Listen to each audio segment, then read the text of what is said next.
porque era su principal origen.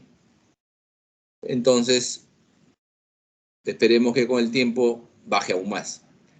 En forma congénita es rara y se observa evidentemente en niños, en lactantes, ¿no? También puede ser secundaria a una infección de la válvula o una endocarditis infecciosa, y en proporción por género es mayor en las mujeres que en los hombres, en proporción de 2/1.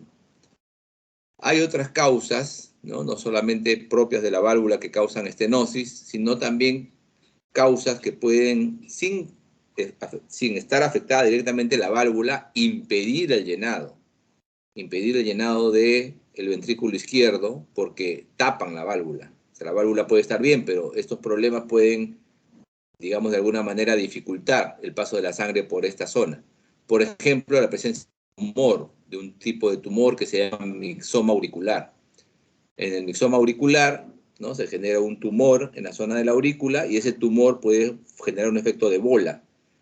Se mueve de la aurícula hacia el ventrículo y tapa el ingreso, ¿no? Entonces causa una estenosis.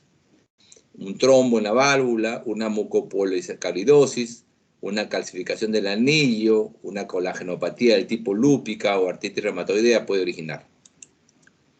En la fisiopatología, el problema nace en la válvula, ¿no es cierto?, en la válvula mitral. Al estar cerrada la válvula, la sangre no puede pasar libremente desde aurícula hacia ventrículo. Por lo tanto, se genera una éstasis, representada en esta diapositiva como unas especies de volutas de humo en la aurícula izquierda. Esta éstasis que se genera en la sangre favorece la formación de trombo, porque al no circular con velocidad la sangre, se queda como, digamos, como si fuera una piscina, digamos, ahí estancada, y se generan trombos ahí, ¿no? Sobre todo en las zonas de menor flujo, como por ejemplo la orejuela, la zona de la orejuela o apéndice auricular izquierdo. Y puede generar trombos que se desprenden y generar fenómenos embólicos a distancia, lo que se llama cardioembolismo, ¿no? Cardioembolismo. Al no poder pasar la sangre hacia el ventrículo izquierdo todavía no crece, su tamaño es reducido y el gasto cardíaco puede caer. El gasto del corazón puede bajar, ¿no? Porque hay menos sangre que llena el ventrículo. Eso es hacia adelante. Hacia atrás, ¿no?, lo que va a causar esta estenosis es que la aurícula izquierda comience a dilatarse, comience a crecer. Hay una dilatación de la aurícula izquierda. Y ese aumento de presión también que hay en la aurícula izquierda nos lleva a un incremento de presión en la circulación pulmonar. O sea, aumenta la presión en venas pulmonares, en capilares pulmonares, ¿no? Eso también se repercute en la zona de la arteria pulmonar con hipertensión pulmonar, y finalmente afecta directamente al ventrículo derecho. El ventrículo derecho va a tener que hipertrofiarse para compensar. Hay una hipertrofia del ventrículo derecho que también causa dificultad para que la sangre que viene de la aurícula derecha lo llene. Al final también dilata la aurícula derecha, inclusive llegando hasta la regurgitación tricuspidia, ¿no? Aparece otro problema más. Generalmente los problemas de válvula mitral, como les decía, son relacionados a problemas reumáticos y se asocian muchas veces con problemas también en la aorta. Entonces hay una frecuente afectación no solamente en el caso de etiología reumática de la válvula mitral, sino también de la válvula aórtica. Eso se llama enfermedad mitroaórtica. Enfermedad mitroaórtica, así se llama. Entonces, aquí en esta diapositiva vemos estas consecuencias, ¿no?, del proceso que se ha generado a nivel de la estenosis mitral, ¿no? La formación de trombo, ¿no? La formación de trombo que puede desprenderse y causar accidentes vasculares cerebrales. Retrógradamente, la congestión tremenda que se produce a nivel del pulmón, porque la presión de la aurícula izquierda aumenta y retrógradamente aumenta la presión en la circulación pulmonar.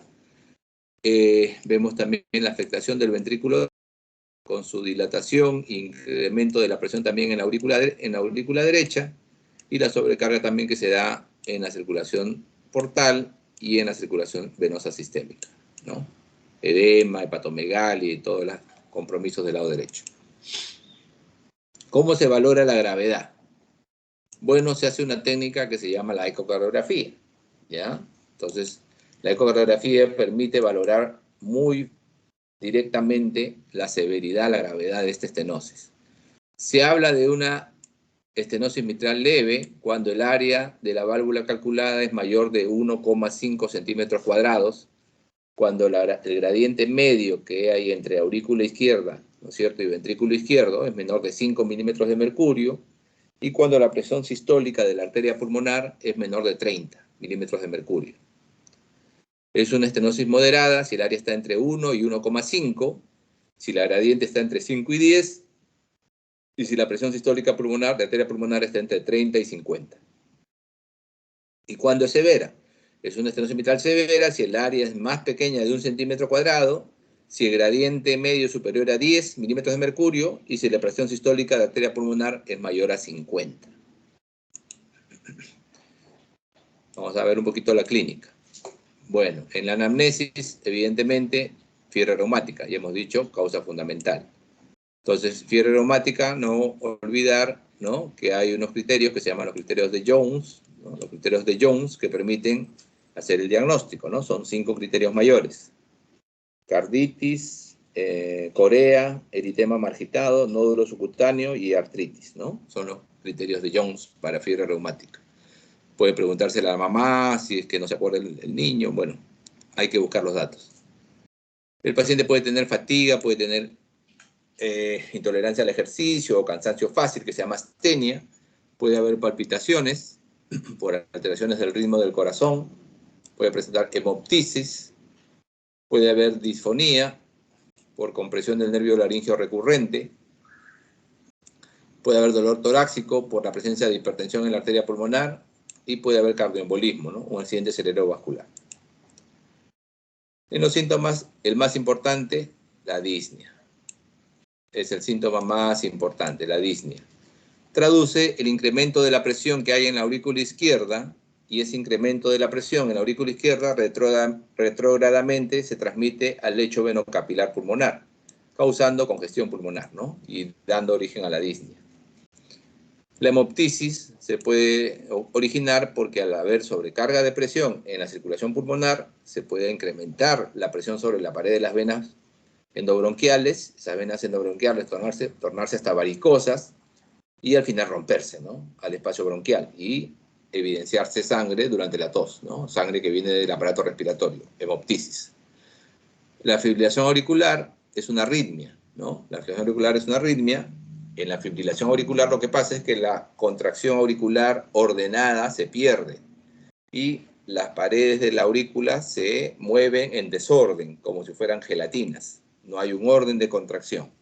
Es una contracción irregular, rápida, mal organizada de la aurícula, y es muy común su presencia en la estenosis mitral. También esta alteración de la fibrilación se asocia con mucha facilidad a la formación de coágulos, de trombos, y por lo tanto también puede dar cardioembolismo, ¿no?, cardioembolismo sistémico. En los síntomas, el dolor torácico, generalmente relacionado a la presencia de hipertensión de la arteria pulmonar, ¿no?, presiones altas en la arteria pulmonar, la normal es 25, recordemos, puede llegar fácilmente a 60 o 70 en estos casos. Y síntomas de insuficiencia cardíaca derecha, con la presencia de ingurgitación yugular, de edemas, dolor en hipocondrio derecho, y en casos muy largos se puede dar lo que se llama la cirrosis cardíaca con ictericia. En la inspección, no olvidar la facies mitral, ¿no?, o facies tricolor, que es rubor malar, cianosis en nariz, párpados, labios, y de fondo una palidez, ¿no?, facies tricolor. El pulso venoso yugular va a mostrar una onda prominente. La presión arterial en realidad no es tanto normal, tiende a ser más bien baja. La presión arterial es más bien baja. El choque de punta en el ventrículo derecho se va a palpar, ¿no? El choque va a ser muy llamativo, va a haber impulso ventricular derecho, sobre todo cuando la estenosis mitral es importante, ¿no? Se va a notar una gran impulso del ventrículo derecho. Acá tenemos el ejemplo de la facies mitral, mostrando claramente la presencia del rubor malar, el enrojecimiento de ahí, como se ve en la zona malar, la cianosis a nivel de periorbitaria, ¿no? Y de fondo una cierta palidez, ¿no? Una cierta palidez, un fondo claro ahí. Entonces le llaman facies de 3 colores o bandera francesa, le llaman algunos, ¿no? Porque tiene un rojo, tiene un azul y tiene un blanco, ¿no? En la exploración física, no olvidar la presencia del frémito diastólico, o sea, ponemos la mano en la zona del choque de punta y notamos una vibración, eso se llama frémito diastólico. Y en la auscultación, el complejo auscultatorio de la estenosis mitral es típico, primer ruido aumentado, chasquido de apertura, soplo diastólico en rodeamiento y refuerzo presistólico. O sea, 4 componentes importantes en la auscultación de la estenosis mitral. Primer ruido aumentado, chasquido de apertura, soplo diastólico en rodamiento y refuerzo presistólico. En algunos casos puede presentarse cuando ya hay afectación del lado derecho, que ha causado una dilatación del tronco de la pulmonar y afectando el cierre de la válvula pulmonar, ¿no? Causa una insuficiencia pulmonar y da un soplo diastólico ahí, que se llama el soplo de Graham-Still. Soplo de Graham-Still. Si esto sigue progresando y se dilata aún más la cámara derecha, puede haber ya insuficiencia tricuspidia, lo que origina soplo sistólico tricuspidio.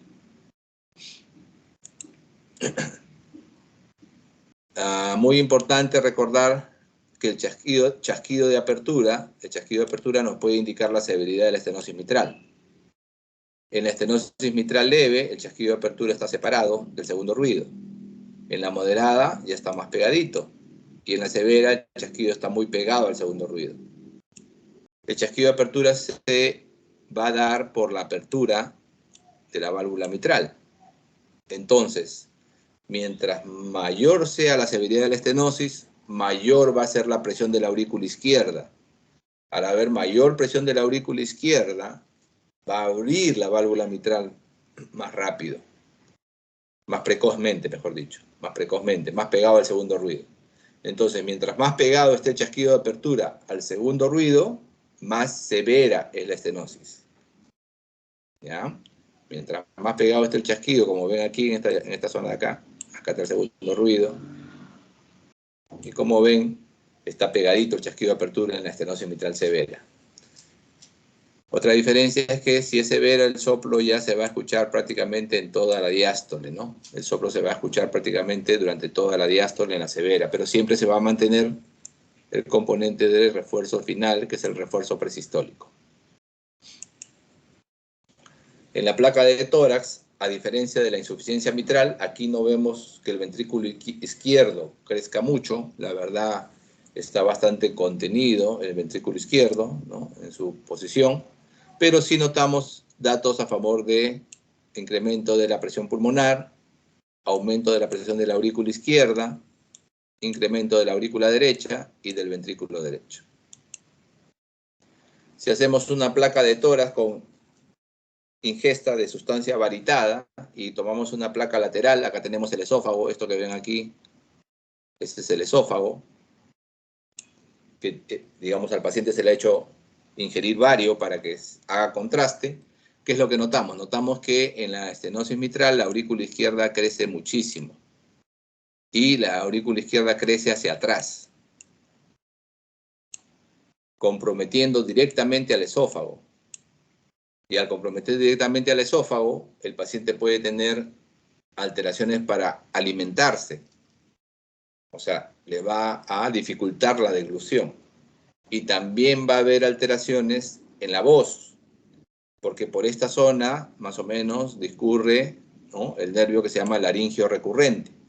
Y al comprimir el nervio laringio recurrente, el paciente cambia la voz. Se torna disfónico, ¿no? Disfónico significa que ha cambiado su voz. En el electrocardiograma vamos a notar criterios de dilatación de la aurícula izquierda con la presencia de la onda P mitral. La onda P mitral es una onda P con una característica de una forma de M, por eso se llama mitral, una P en forma de M. También va a haber datos a favor de hipertrofia del ventrículo derecho, que es este dato de aquí, que es positividad de la onda R en la precordial B1 y la presencia de arritmias auriculares. La ecocardiografía, como siempre, en todo lo hemos recalcado en todas nuestras charlas, la ecocardiografía es la técnica que no debe faltar porque nos va a decir la severidad de la estenosis y la etiología. Inclusive nos puede permitir medir el área valvular. Acá tenemos una válvula abierta, aquí en la diástole, ¿no? Y se le ha hecho una especie como de planimetría, se ha colocado puntitos en todo el borde de la apertura de la válvula y el software del ecógrafo ha calculado el área de la válvula mitral. MVA es área de la válvula mitral y le sale a este paciente 0.9 centímetros cuadrados. Ya habíamos hablado de la severidad y habíamos dicho que si el área es menor de 1 centímetro cuadrado es severo, ¿no? Entonces estamos enfrentando aquí una estenosis mitral severa. Entonces, ¿cómo es el tratamiento de la estenosis mitral clínicamente significativa? Cuando el área de la válvula es menor a 1.5 centímetros cuadrados. Si el paciente tiene síntomas, ¿ya? Si el paciente tiene síntomas y tiene contraindicaciones para lo que se llama un procedimiento de comisurotomía percutánea, comisurotomía significa a través de un balón abrir la válvula, balón de Inoue, se abre la válvula, eso se llama la comisurotomía, ¿no? Si el paciente tiene contraindicaciones para ella, no le queda otra opción que ir a cirugía. Va a cirugía. O sea, está contraindicado en él hacer comisurotomía. Si no tiene contraindicación para comisurotomía, pero el paciente tiene un riesgo de cirugía alto, preferible, pues evidentemente optar por comisurotomía. Pero si no tiene un riesgo quirúrgico alto, o sea, podría optar por cirugía, pero no, digamos, tendríamos que valorar las características clínicas, ¿no? Características clínicas que sean a favor de comisurotomía, ¿no? A favor de comisurotomía. Si tiene características clínicas favorables, va a comisurotomía. Si no las tiene, va a cirugía. Esto es reiterativo, así que no lo vamos a repetir porque es lo mismo que el cuadro anterior. Si no tiene síntomas el paciente, si no tiene síntomas y tiene alto riesgo de embolias o descompensación hemodinámica, y bueno, si tiene alto riesgo de embolia o descompensación hemodinámica, tenemos que intervenir. Puede ser comisurotomía o puede ser cirugía. Entonces va a depender de las contraindicaciones o las características desfavorables para comisurotomía. Si tuviera características desfavorables, pues tiene que ir a cirugía. Y si no las tiene, pues va a la comisurotomía. O sea, un paciente, digamos, que tiene riesgo alto para embolia o descompensación hemodinámica, tiene riesgo alto, al final va a intervencionismo, ya sea por comisurotomía o ya sea por cirugía. Depende de si tiene características desfavorables para comisurotomía, optar por cirugía. ¿Cuáles son las características de alto riesgo para embolia? Alto riesgo para embolia son la presencia de trombo en una ecocardiografía, la presencia de contraste espontáneo en la aurícula izquierda, la presencia de fibrilación auricular y la dilatación de la aurícula izquierda, mayor de 40 milímetros. Entonces, esas son características de alto riesgo de embolia. ¿Y cuáles son las características de alto riesgo para descompensación hemodinámica? La característica más importante es medir la presión sistólica en arteria pulmonar. Si la presión sistólica en arteria pulmonar es mayor de 50, también debe valorarse la posibilidad de intervenir. Si no tiene característica de riesgo, el paciente no tiene síntomas, estamos en la vía de asintomático, ¿no? Y no tiene alto riesgo, pues le hacemos una prueba de esfuerzo. Si en la prueba de esfuerzo aparecen síntomas, ¿no? Aparecen síntomas, ya se opta por el camino intervencionista, ¿no es cierto? Puede ser comisurotomía o puede ser cirugía. Y si no tiene síntomas en la prueba de esfuerzo, y simplemente queda como un paciente para seguimiento, ¿no? Le hacemos seguimiento. Ok.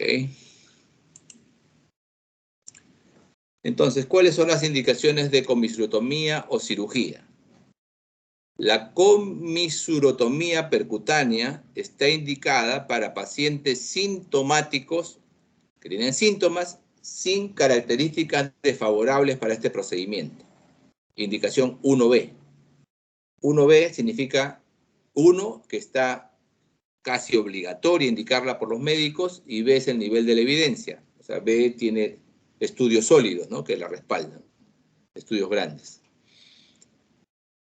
La comisurotomía está indicada también para todo paciente sintomático con contraindicaciones para la cirugía o con un alto riesgo quirúrgico. O sea, un paciente tiene síntomas, ya debería irse a una terapia invasiva, ¿no?, intervencionista, pero tenemos que decidir si lo hacemos por cirugía o por comisurotomía. Entonces, este paciente tiene contraindicaciones quirúrgicas o alto riesgo, entonces se opta mejor por comisurotomía, ¿no? ¿Cuándo optamos por cirugía?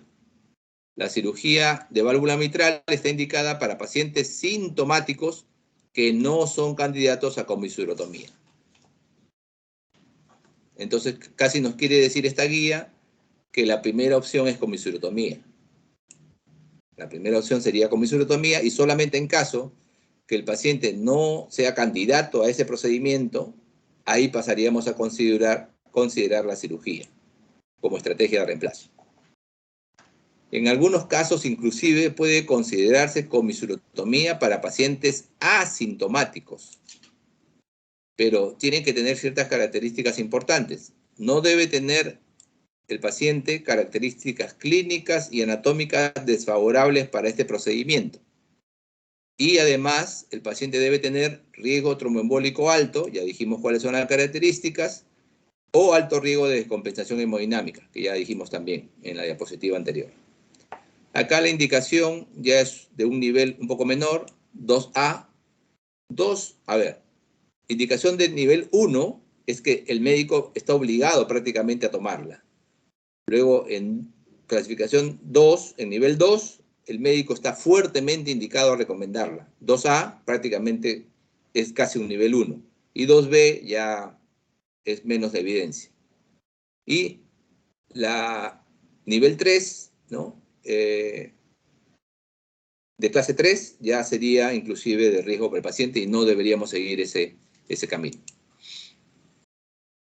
¿Cuáles son las características desfavorables para comisurotomía? Bueno, si el paciente tiene una edad avanzada, si el paciente tiene historia de comisurotomía previa, si está en falla cardíaca avanzada, grave, clase funcional 4, si tiene fibrilación auricular permanente, hipertensión pulmonar grave, ahí no son candidatos tan favorables para plantearles comisurotomía, ¿ya? Entonces, no es tan favorable este cuadro. ¿Y cuáles son las características anatómicas que no son favorables? Son anatómicamente desfavorables si tiene una escala ecocardiográfica de Wilkins mayor de 8 o de Cormier mayor de 3. A ver, Wilkins es una clasificación que considera varios hallazgos en la ecografía de la válvula. Considera su movilidad, su engrosamiento, su calcificación y el compromiso del aparato subvalvular. Y a cada una de estas características va de 1 punto a 4 puntos. O sea, el mínimo sería 4 puntos en Wilkins y el máximo 16.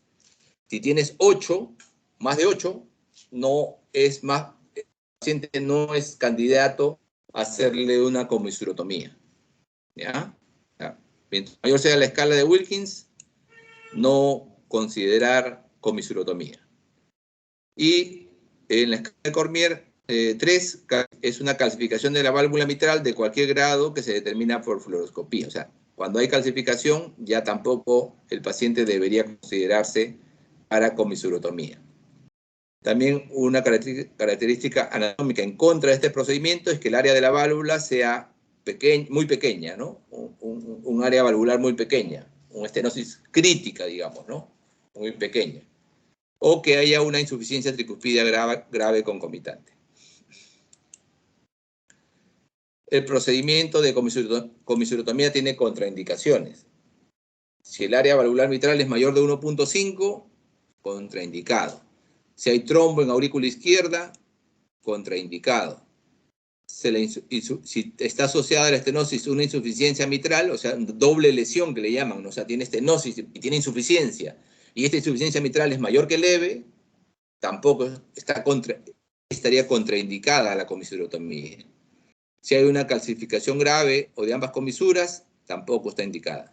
Si hay una valvulopatía aórtica grave concomitante o estenosis e insuficiencia tricuspidia graves combinadas que requieren cirugía. O sea, digamos, tiene indicación de cirugía por otras válvulas. En ese caso, no hacer comisurotomía, sino mejor, si vamos a operar por estas patologías, aórtica o tricuspidia, mejor ya operar las dos cosas, ¿no es cierto? Ya no le hacemos comisurotomía. Y también está contraindicada si tiene el paciente concomitantemente una enfermedad arterial coronaria que requiere revascularización. O sea, encontramos una obstrucción en una arteria coronaria que requiere que intervinamos, que haya una intervención quirúrgica. En ese caso, no le hacemos comisurotomía, sino que optamos por cirugía. Algunos pacientes no se van a intervenir porque el paciente no desea, porque tiene alguna comorbilidad o simplemente se opta por tratamiento médico. En ese caso, puede usarse diuréticos, bloqueadores beta, digitálicos o bloqueadores de los canales del calcio que regulan la frecuencia cardíaca y son mejoras sintomáticas en realidad, ¿no? Son mejoras temporales. No curan, ya hemos dicho que aquel problema es mecánico, simplemente son mejoras sintomáticas. Estamos maquillando el cuadro. En algunos pacientes se va a requerir anticoagulación. Y la anticoagulación, si se usa lo que se llaman la warfarina, requiere llevar a un cociente internacional normalizado, que es un valor que se llama INR, entre 2 a 3. Eso es para asegurarnos que el paciente está en un rango de anticoagulación óptimo. INR entre 2 a 3. Y eso está indicado en esta patología para pacientes que empiezan a tener arritmia, que se llama fibrilación auricular. Si el paciente tiene fibrilación auricular de nueva aparición, o sea, aparece fibrilando, o paroxística, es decir, que fibrila y le pasa espontáneamente, pero ya tenemos el dato que fibriló, debemos anticoagularlo. En pacientes que tengan ritmo sinusal, o sea, no están en arritmia, se puede indicar anticoagulación oral si hay antecedentes de embolia sistémica previa o si se localizan trombos en la aurícula izquierda o la ecografía transesofágica muestre datos de alto riesgo de formar émbolos. Los datos de formar émbolos es que la aurícula izquierda esté muy grande, que la aurícula izquierda tenga baja velocidad de flujo, o que haya lo que se llama humo o smoke en la aurícula izquierda, ¿no? Que eso se ve en la ecografía. Los pacientes con estenosis mitral reumática deben recibir profilaxis antibiótica, eso ya lo habíamos dicho. Muy bien. Ahí terminamos lo que es estenosis mitral. Pasamos a insuficiencia mitral. Por definición, la insuficiencia mitral es que la sangre que debería impedir la válvula que retorna del ventrículo hacia la aurícula en la sístole, en este caso, cuando hay una insuficiencia, la sangre puede regresar, ¿no es cierto?, durante la sístole. Y puede deberse, bueno, primero digamos que el aparato valvular mitral consta de un anillo, tiene los velos valvulares propiamente dichos, y hay aparato de soporte, cuerdas tendinosas y músculos papilares. Y las causas pueden ser primarias, o que se llaman orgánicas en algunos libros, o secundarias que se llaman funcionales. La insuficiencia mitral orgánica, la más frecuente, es por cambios mixomatosos de la válvula y da origen a lo que se llama el prolapso de la válvula mitral, que es la más frecuente. Luego puede ser por problema reumático, infeccioso, rotura de las cuerdas, enfermedad vascular del colágeno, calcificación del anillo, trauma. Y en las funcionales, las secundarias, digamos, las que son consecuencia de alguna alteración, puede ser por isquemia miocárdica, con difusión del músculo papilar, o sea, altera el soporte. Puede ser en miocardiopatía hipertrófica, en miocardiopatía dilatada o cualquier causa que dilate la aurícula izquierda. Aquí hay que distinguir en la fisiopatología si la insuficiencia mitral es aguda. En la aguda, lo que hay es una ruptura repentina de las cuerdas tendinosas o músculo papilar, generalmente secundario a un infarto agudo de miocardio. Esa ruptura repentina de las cuerdas tendinosas o el músculo papilar causa que haya una ingreso súbito de sangre desde el ventrículo izquierdo a la aurícula izquierda, sobrecargando ambas cámaras, sobrecargando el ventrículo y la aurícula. Ambas cámaras se sobrecargan. En el ventrículo, en cada contracción del ventrículo, ya el ventrículo tiene más trabajo porque tiene que bombear sangre hacia adelante, que es la sangre que nos interesa, la sangre que va hacia la aorta, que es el volumen de eyección anterógrado. Pero parte de su trabajo, debido a que la válvula mitral está fallando, regresa hacia la aurícula izquierda. Eso se llama volumen de eyección retrógrado, fracción regurgitante, ¿ya? Volumen de eyección retrógrado o fracción regurgitante. La consecuencia de todo esto es que la fracción de sangre que se expulsa hacia la aorta es menor. En la aurícula izquierda, como esto es agudo, entonces hay una sobrecarga de volumen muy rápida, ¿no es cierto? Pero la aurícula no ha tenido tiempo de crecer. La aurícula casi está de tamaño normal, digamos así. Y eso la sobrecarga de presión muy rápidamente. Así que lo fundamental es la sobrecarga de presión. Este aumento de presión va a causar inhibición del drenaje de la sangre desde los pulmones hacia la aurícula izquierda a través de las venas pulmonares y al final este aumento de presión se va a los capilares pulmonares causando congestión pulmonar. Si el paciente entra en fase crónica compensada, es que ya la insuficiencia mitral se desarrolló no tan agudamente, sino durante meses o años. Ejemplo típico, la insuficiencia mitral de la carditis reumática. O un paciente que estuvo en fase aguda y que fue bien manejado puede salir a una fase crónica compensada. Aquí, en el ventrículo izquierdo se producen, tanto como en la aurícula y el ventrículo, compensaciones. En el ventrículo izquierdo va a generarse una hipertrofia excéntrica. Esta hipertrofia excéntrica le va a permitir adaptar ese ventrículo a la sobrecarga de volumen. ¿Por qué? A ver, si la válvula mitral está insuficiente, ¿no es cierto? El ventrículo al contraerse en sístole, la sangre no es parada por la válvula que está mala y le regresa mucho volumen a la aurícula izquierda. Pero en la diástole, la presión de la aurícula supera la del ventrículo. Entonces, toda esa sangre en exceso que le pasó el ventrículo a la aurícula le dice, ah, tú me mandaste un montón de volumen, yo te lo regreso. Y ¡pam! En la diástole se lo vuelve a mandar. Entonces, sobrecarga también de volumen al ventrículo izquierdo. Y eso genera una hipertrofia excéntrica para adaptarse a esta sobrecarga. Entonces la hipertrofia excéntrica genera un aumento del volumen diastólico asociado a un aumento del grosor de la pared. Son dos cosas, aumenta el diámetro de la cavidad, pero también aumenta el grosor de la pared. Y eso permite aumentar el volumen de eyección, porque hay más volumen, ¿no es cierto? El ventrículo eyecta más. Entonces, si bien es cierto, una parte va hacia la aurícula porque hay una fracción regurgitante, sin embargo, como el volumen total aumentó, digamos que de alguna manera el volumen efectivo anterógrado se puede alcanzar casi un valor normal. El volumen que va hacia la aorta puede normalizarse. Y en la aurícula izquierda, la compensación se va a dar por dilatación. Esta dilatación de la aurícula va a permitir, ¿qué cosa? Que disminuya la presión de llenado. Muy importantemente, al disminuir la presión de llenado, la presión que tiene que vencer la circulación pulmonar para poder hacer avanzar la sangre hacia el lado izquierdo va a bajar. Entonces, va a mejorar el drenaje de las venas pulmonares que traen sangre oxigenada hacia la aurícula, porque va a haber menos resistencia en la aurícula, ¿no es cierto? Va a haber menos presión. De tal manera que al final mejoran los signos y síntomas de congestión pulmonar. El paciente puede estar asintomático. En la fase crónica, si el paciente se altera, puede haber descompensación. Generalmente consecuencia de una disfunción del ventrículo izquierdo con sobrecarga de calcio en los miocitos cardíacos y ya afectando la capacidad del ventrículo de poderse contraer adecuadamente. Entonces ya se pierde función ventricular, ya no puede compensarse la sobrecarga de volumen producto de la insuficiencia mitral y comienza a caer el volumen de eyección, comienza a caer el volumen que va hacia la aorta. Por lo tanto, se desarrollan signos y síntomas de insuficiencia cardíaca, se dilata el ventrículo izquierdo, esta dilatación del ventrículo izquierdo a su vez afecta la parte del anillo valvular, dilatándolo aún más, empeora en grado la insuficiencia. La dilatación del ventrículo izquierdo aumenta el estrés parietal y eso incrementa el consumo de oxígeno. En la semiología, el pulso arterial es de ascenso y descenso rápidos, debido a que la eyección ventricular es breve.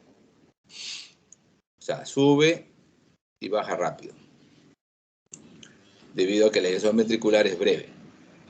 Cuando se asocia a disfunción ventricular, se reduce su amplitud. Entonces ya no solamente es que sea de subida y descenso rápido, sino también que la amplitud baja. Eso se llama Celer y Parvus. En la inspección y palpación del tórax, el latido del ápex, el choque de la punta, es intenso, es amplio y desplazado por fuera de la línea medioclavicular. Muy importante, porque aquí sí hay un aumento del volumen ventricular, ¿no es cierto? Entonces el choque de punta se desplaza. El latido apexiano es de breve duración porque hay un acortamiento en la sístole ventricular. Y puede haber al inicio una especie como de pseudo-Dressler. ¿Qué significa Dressler? Que significa la percepción del impulso ventricular derecho. ¿Por qué? Porque el corazón se desplaza hacia adelante, ¿no es cierto? Porque regurgita sangre hacia la aurícula izquierda. La aurícula izquierda es posterior, ¿no es cierto? Al sobrecargarse de volumen, la aurícula izquierda empuja las cámaras anteriores, que son las derechas, hacia adelante, ¿no? Entonces da un Dressler. Y hay un frémito sistólico en la palpación a nivel del ápex, que traduce lo que vamos a ver ahora, que es el soplo. En el caso de la auscultación, el primer ruido puede ser normal en formas leves, pero está disminuido el primer ruido en las formas graves. El segundo ruido, en este caso, puede tener un desdoblamiento amplio. ¿Por qué se desdobla el segundo ruido? Porque aquí se adelanta el componente aórtico. Hemos dicho que el tiempo de eyección sistólico es breve. Es como que el ventrículo tiene dos tubos para salir, dos vías para mandar sangre. Una hacia la aorta y otra hacia la aurícula izquierda, ¿no es cierto? Entonces, el tiempo que le demora al ventrículo a eyectar ese volumen es menor. Entonces, adelanta el componente aórtico, ¿no? Entonces, hay un tiempo de sístole más breve y el segundo ruido se desdobla por adelantamiento del aórtico. Recuerden, el orden, ¿no es cierto?, es AP, cierra aórtica y después pulmonar. Acá se adelanta A, entonces se separan, ¿no? Hay un tercer ruido por llenado ventricular abrupto, y el ventrículo está sobrecargado, evidentemente, de volumen, ¿no? Hay un soplo holosistólico de tono alto. Si es tono alto, lo escuchamos mejor con el diafragma, de timbre soplante en el foco mitral con irradiación hacia la axila. Acá hay en la parte de lo que el paciente nos refiere, una disnea, también cuadro fundamental, la disnea, ¿no es cierto? Disnea progresiva, puede haber disnea de esfuerzo, disnea paroxística nocturna, que es la disnea que se presenta cuando el paciente ya fue a descansar, se durmió por lo menos durante una hora, media hora, y se despierta súbitamente con falta de aire. Disnea paroxística nocturna. También puede presentar ortopnia, que es la incapacidad de mantener el decúbito dorsal. El paciente tiene que dormir sentado o sentarse todo el tiempo. Puede haber fatiga, edema pulmonar, y en casos agudos, como un infarto que rompe el músculo papilar o que rompe las cuerdas tendíneas, puede haber un shock cardiogénico. Un shock cardiogénico significa un cuadro muy severo, de muy alta mortalidad, que requiere un tratamiento en cuidados intensivos y muy posiblemente ingresar a sala de operaciones para reparar el daño valvular. Y también no olvidar la arritmia, fibrilación auricular. En la insuficiencia mitral compensada puede estar el paciente asintomático, sin evidencia de insuficiencia cardíaca mientras esté compensada. En el examen físico general, la posición del paciente, no olvidar la ortopnia. El paciente está sentado, ¿no?, con evidentes signos de falta de aire, puede estar adelgazado, signos de vasoconstricción, la piel fría, la piel húmeda, signos de bajo débito, un llenado capilar lento y cianosis. Puede haber disnea, dificultad respiratoria y aumento de la frecuencia respiratoria, taquipnia. También puede haber taquicardia, aumento de la frecuencia cardíaca. Acá tenemos el soplo. El soplo en esta patología es un soplo sistólico, porque se produce durante la contracción ventricular, inyectando sangre, ¿no es cierto?, hacia la aorta, pero también regurgitando sangre, porque la válvula mitral está mala, entonces regurgita sangre hacia la aurícula, y eso produce turbulencia que se puede ocultar. Como durante toda la sístole, hay un gradiente importante entre la presión que genera el ventrículo izquierdo y la presión de la aurícula. En todo momento de la sístole hay flujo. Y como hay flujo todo el tiempo, el soplo es holosistólico. Toda la sístole va desde el primer ruido hasta el segundo ruido. Holosistólico, ¿ya? Soplo de toda la sístole, como una barrita. Soplo holosistólico. En los exámenes complementarios, a diferencia del cuadro de estenosis, en la insuficiencia aquí sí el ventrículo se ha desplazado, el ventrículo izquierdo radiológicamente está crecido hacia abajo y hacia la izquierda, con un índice cardiotorácico incrementado, ¿no? El índice cardiotorácico mayor a 0.5. El electrocardiograma muestra crecimiento del ventrículo izquierdo con signos de sobrecarga, y en general podemos hacer un seguimiento si hay sospecha de insuficiencia mitral, ¿no? A través de la ecocardiografía. La ecocardiografía permite decidir la terapéutica, ver si el paciente ya es para cirugía o ver si tenemos posibilidad todavía de un seguimiento. ¿Cómo así? A ver, la ecocardiografía de la válvula mitral nos da una información muy exacta y precisa del tipo y extensión de las lesiones anatómicas, de los mecanismos de la insuficiencia, nos permite cuantificarla, nos va a decir la etiología, las consecuencias, y nos va a hablar sobre todo de la probabilidad de reparar la válvula. Entonces, exámenes como la ecocardiografía permiten valorar la severidad, como en este caso. Acá tenemos el ventrículo izquierdo aquí y la aurícula izquierda aquí, y este es un jet de regurgitación. Está regurgitando la sangre. Y en algunos casos, como decíamos, la ecocardiografía nos permite ver la etiología. ¿Por qué regurgita, no? Acá se le ha hecho a ese paciente una ecografía transesofágica. En este caso, como es transesofágico, el transductor está más hacia atrás, por eso aquí sale hacia arriba la aurícula y no el ventrículo. Y se nota claramente en esta incidencia, acá está el esquema, que acá está el velo anterior de la mitral y aquí está el velo posterior de la mitral. Y ven que entre el velo anterior y el velo posterior hay un espacio, un orificio. ¿Por qué? Porque el velo anterior prolapsa. El velo anterior durante la sístole se cae, se mete hacia la aurícula izquierda y la sangre puede pasar por aquí, produciendo la insuficiencia, como se ve en esta imagen ya real, ¿no? Se ve ya el espacio claramente que separa el velo mitral, los velos mitrales, ¿no? Anterior y posterior. Entonces, los parámetros ecográficos de insuficiencia mitral para insuficiencia mitral severa. En cualitativo vemos la morfología valvular, vemos si hay ruptura del músculo papilar, eso es notable fácilmente, simplemente ver que la válvula está como si fuera una bandera, ¿no? Sin ningún soporte, ya dices esto es severo. En el flujo Doppler color, si el chorro es central, si el chorro es grande, o si está un flujo excéntrico adherido hacia la pared posterior, llega hacia la parte posterior de la aurícula izquierda, es severo. Si la zona de convergencia del flujo es amplia, el Doppler continuo en insuficiencia mitral de tipo parabólica densa o triangular es severa. Esos son criterios cualitativos, ¿no? Semi-cuantitativos, tenemos el ancho de la vena contracta, mayor de 7, el flujo de la vena pulmonar, si hay un flujo sistólico reverso, en el flujo mitral si hay onda E dominante, mayor de 1.5 centímetros por segundo, y si el tiempo de relajación mitral sobre el aórtico es mayor de 1.4. En cuanto a los cuantitativos, valoran dos cositas fundamentales: el área del orificio regurgitante y el volumen que regurgita. Entonces, dependiendo si es primaria la insuficiencia mitral o secundaria, los valores son un poco diferentes. El área del orificio regurgitante efectivo en primaria es mayor de 40 milímetros cuadrados y en secundaria mayor de 20. Y el volumen regurgitante en primaria mayor de 60 y en secundaria mayor de 30. En cuanto al tratamiento, bueno, en el tratamiento de la insuficiencia mitral va a descansar en administrar digoxina, diuréticos y vasodilatadores. DDD también, ¿no? Al igual como les decía a ustedes, las 3 Ds de la sintomatología de la estenosis aórtica, aquí hay 3 Ds también: digital, diurético, dilatador. La digoxina es útil en ventrículos dilatados y si tienen baja contractilidad, pero sobre todo reservarla si el paciente tiene la arritmia que se llama fibrilación auricular. Ahí es muy útil la digoxina porque enlentece la conducción por el nodo auriculoventricular, bajando la frecuencia de la fibrilación. Entonces ahí es útil la digoxina.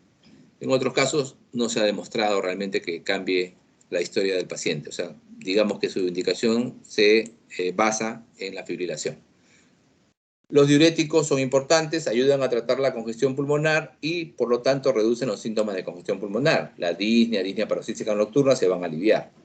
Y los dilatadores, los vasodilatadores arteriales, permiten que la resistencia arterial baje, y al bajar la resistencia arterial, mayor cantidad de sangre vaya hacia la aorta. Por eso facilitan el flujo, ¿no?, que el ventrículo izquierdo eyecta en la sístole hacia la aorta y baja la cantidad de sangre hacia la aurícula izquierda, que es lo que queremos, que mayor parte de la sangre vaya hacia la aorta y menos hacia la aurícula. Por eso podemos utilizar vasodilatadores arteriales. En caso de insuficiencia mitral aguda, aquí recordemos que hay poco tiempo, ¿no?, para que la aurícula se distienda. Entonces no hay tiempo de adaptación a esta sobrecarga de volumen tan brusca y eso aumenta las presiones de una manera súbita en la aurícula. Las presiones de aumento súbito en la aurícula se transmiten hacia la circulación capilar pulmonar y causan al final un edema agudo de pulmón. Cuando tenemos eso, el uso de vasodilatadores ya es en otro contexto. Deben ser dados en una unidad de cuidados intensivos. ¿Por qué? Porque se usan fármacos endovenosos y son muy potentes estos fármacos. Y al ser muy potentes podemos causar hipotensión severa. Entonces no podemos usarlos libremente, tenemos que hacerlo con mucho cuidado. Ahí una buena opción es el nitroprusiato sódico. ¿Por qué? Porque es un vasodilatador muy potente, pero de acción ultracorta. Entonces podemos titularlo muy fácilmente. Si le ponemos al paciente el nitroprusiato y notamos que la presión se nos cae, simplemente bajamos el goteo y en teoría la presión debería recuperarse. En algunos casos no es suficiente el tratamiento médico y se requieren ya utilizar aparatos, ¿no? Uno de los aparatos que se puede utilizar es el balón de contrapulsación intraaórtico, que es un balón que se introduce a través de un catéter por la vía femoral y se instala en el arco aórtico, en la aorta, digamos ahí. Es un balón que tiene, es un catéter que tiene un balón en la parte proximal al ventrículo izquierdo que se infla durante la diástole y se desinfla durante la sístole, mejorando la función ventricular. Entonces, el esquema terapéutico en la insuficiencia mitral, si el paciente tiene síntomas, ¿no?, cirugía. Si no tiene síntomas, función ventricular. Si está conservada, observación. Si está deprimida, cirugía. Este es un esquema ultra corto. Y este es el esquema más largo y más complicado, pero bueno, vamos a tratar de resumirlo. Aquí, básicamente, el esquema divide en si es insuficiencia mitral primaria, orgánica o secundaria funcional. Si es primaria, se valora la severidad de la insuficiencia. Si es una severa, ¿no?, si es severa, entonces en este caso el paciente puede estar sintomático o asintomático. Si está sintomático, si el paciente está con insuficiencia mitral severa y sintomática, se valora la fracción de eyección del ventrículo izquierdo. Si está mayor al 30%,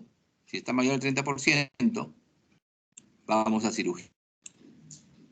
Si está menor al 30%, también a cirugía, pero con una indicación de menor intensidad, ¿no? Acá la indicación, en el caso de los pacientes que sí tienen una función ventricular conservada, es clase 1. Clase 1. En el caso de los pacientes asintomáticos, paciente asintomático, o sea, insuficiencia mitral primaria, estamos hablando, ¿no? O sea, alteraciones propiamente del aparato valvular.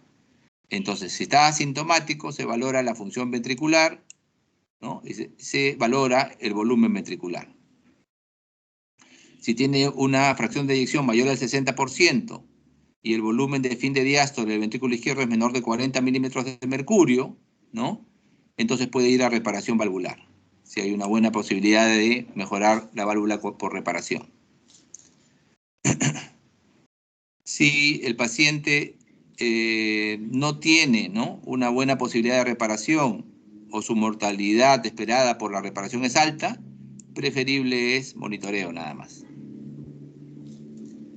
En el caso de una insuficiencia mitral en la cual no sea severa, como este caso, ¿no? Ahí tiene los valores de ecocardiografía que indican que no es severo, puede ir a un monitoreo, ¿no? Puede ir a un monitoreo. Y finalmente, en una insuficiencia mitral secundaria, tenemos que valorar si es secundaria a una enfermedad coronaria, a una insuficiencia cardíaca o a una alteración de la contractilidad del ritmo del corazón, de la sincronía cardíaca. Entonces, hay que tratar la causa, ¿no es cierto? Si es coronario, tratar lo coronario, si es falla cardíaca, tratar la falla cardíaca, etc. Si el paciente está sintomático con una severa insuficiencia mitral y persiste, ¿no es cierto?, sintomático, se puede considerar cirugía. Se puede considerar cirugía. Si el paciente está levemente sintomático, ¿no?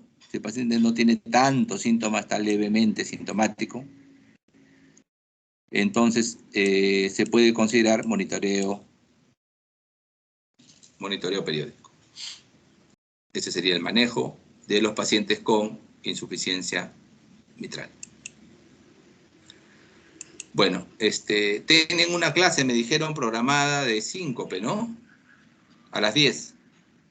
Sí, doctor, a las 10. Ya, como yo tengo otra clase con ustedes que es un poco más corta, ahí voy a tocar otro tricuspidio, ¿ya? Para que puedan acudir con su doctor a ver lo de síncope. Así que tenemos unos minutos para que me pregunten. ¿Una pregunta? Sí. ¿Alguna pregunta? Dígame. No, me parece que está bien que lo completemos. Sí. No hay problema por mí, porque el tricuspidio, aunque es corto, me va a tomar tiempo. Entonces, no quiero afectar la clase del siguiente doctor. Sé que tienen clase a las 10, me dijeron. Entonces, ya son casi las 10. Un par de minutos tenemos. ¿Alguna pregunta sobre lo que hemos tratado hoy día, ya sea de aórtico, ya sea de mitral, alguna cosa?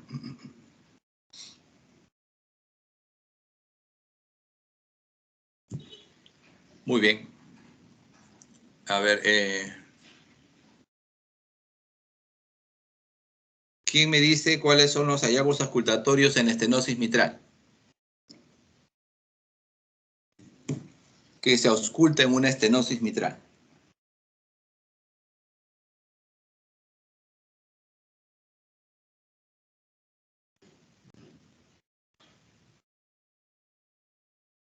A ver, para que puedan ir ya a su clase de síncope. ¿Cuáles son los hallazgos auscultatorios en la estenosis mitral?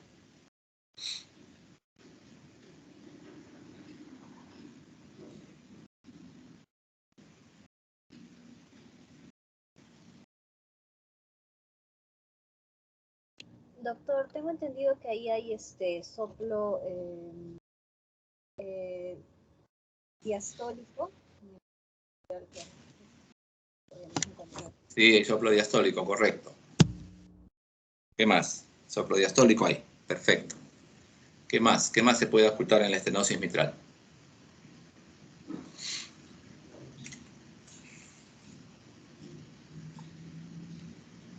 No se olviden, le habíamos dicho que hay un primer ruido aumentado, chasquido de apertura, soplo diastólico y refuerzo presistólico. ¿Ya?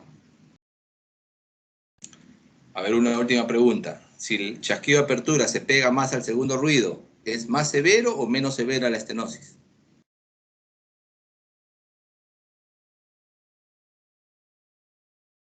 Si el chasquido de apertura se pega al segundo ruido, ¿eso indica más severidad o menos severidad de la estenosis mitral? Más severidad, doctor. Más severidad, exacto. Mientras más pegadito esté el chasquido de apertura al segundo, más severo. Muy bien, ahí lo vamos a dejar, justo son las 10. Entonces, pasen por favor a la clase que les sigue, ya yo me